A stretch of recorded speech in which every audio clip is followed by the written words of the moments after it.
Hi, Vivek. Hi. Thank you for helping my project. Could you say a little bit about yourself? Yeah. So again, my name is Vivek. I live in California. I am a trained software engineer.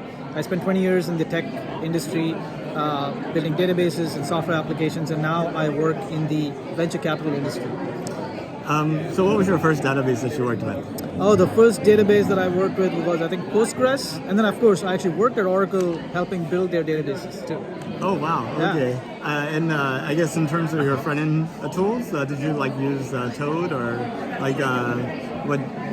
Front-end tools. Yeah, to for, actually connect to the database and stuff like that. Oh, I mean, we just use mostly code, like software, using just ODBC connections. Oh, I see. Yeah, nothing fancy. Yeah. And I guess you did a lot of coding in your life. I too. did. I did. I was actually part of Oracle's database team building the back-end stuff. So C and... Yeah, C++. Wow. Yeah. What's your favorite language? My favorite is still C++, I'd say. Okay. But of course now it's probably Python, just because it's so much easier. Yeah. And so many libraries and so much support. So much of support to actually process data. You just have to know where the tab key is. Exactly. Yeah. It's like Python programmers, they lose their tab key and they're done. Right. Do anything. Right. Exactly. Well, did you know that NASA's planning to send astronauts back to the moon? I did read about it. Yeah. And any thoughts? What do you think? I think it's great that we're starting. I think when I look back at the history of the U.S., of course, I'm from India. The golden years were post the 60s when JFK said, "Let's send a man to the moon." And I think restarting that program, and also taking a page from Elon Musk's book, that we can make space travel a lot cheaper, is I think fantastic, and I'm super excited about it, and and my kids are excited about it, and it's just creating a lot of excitement, and I think inspiration for the next generation. And whenever you think of where it might end up, if you were to fast forward 200 years in the future, do you think we're still only on the Earth making these little short trips to places, or do you see maybe people on the moon or Mars just sitting around at a wedding having a conversation at this in 200 years? I am a dreamer, so I would say yes.